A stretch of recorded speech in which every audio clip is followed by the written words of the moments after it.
people use rubbing plates for one thing. We're about to use them 4 different ways. Create a textured mixed media collage while exploring casting, printmaking, rubbing, and embossing, all using the humble rubbing plate. Start with Blick liquid watercolor. Choose 3 to 5 analogous colors. Royalco color diffusing paper is made to let colors mix and diffuse into fantastic patterns when water is sprayed or brushed on. Place the paper on top of an absorbent surface like chipboard or in a tray to keep the excess water contained. Paint in a flowing abstract way, covering the entire surface. Load the brush with water first, then dip it into the color, diluting it.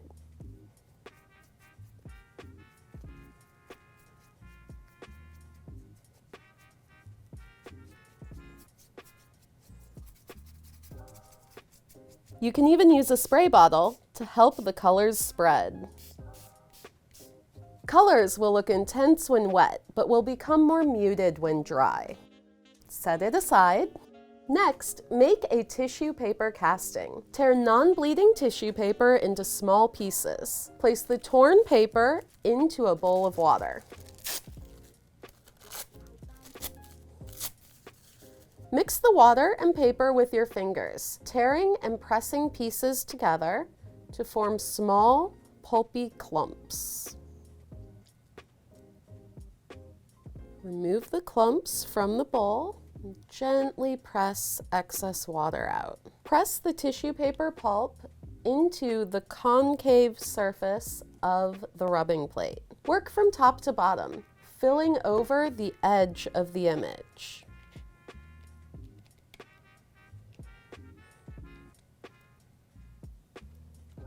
When the area is filled, press out excess water with a paper towel or cloth. Finally, use a 1-to-1 water glue mixture to add 2 to 3 layers of tissue paper over the wet pulp.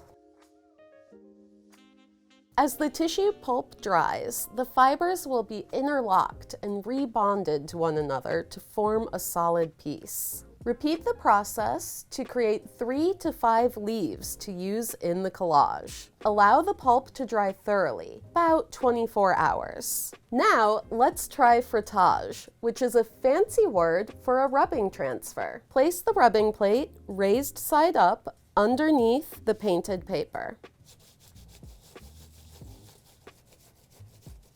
I'm using a Crayola color stick. Made of solid color, they are firm like colored pencils, but thick like a crayon, making them perfect for rubbings. Fill as much or as little of the page as desired.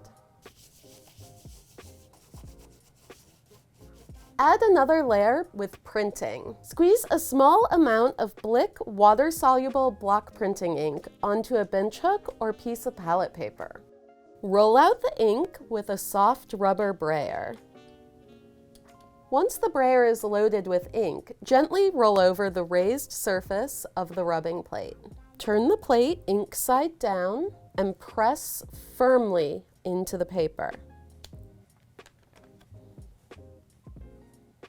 Print images freely, overlapping with previous rubbings or prints. Allow the ink to dry completely before moving on to the next steps.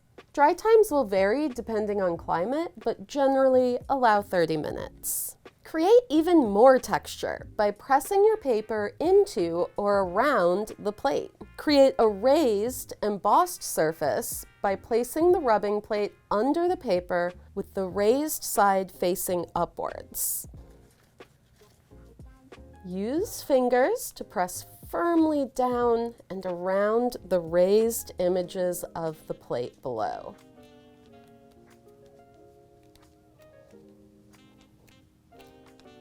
Or you can create an indented, debossed image by placing the rubbing plate under the paper with the indented side facing upwards and press firmly into and around the rubbing plate.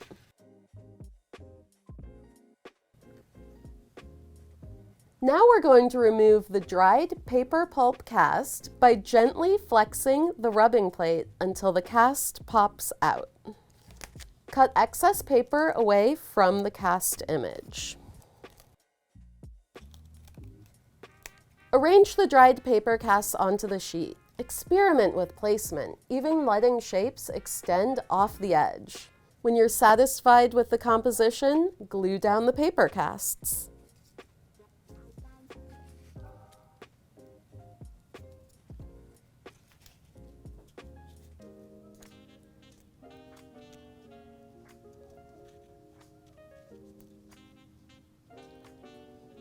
Now step back and see how all your techniques come together into one textured artwork.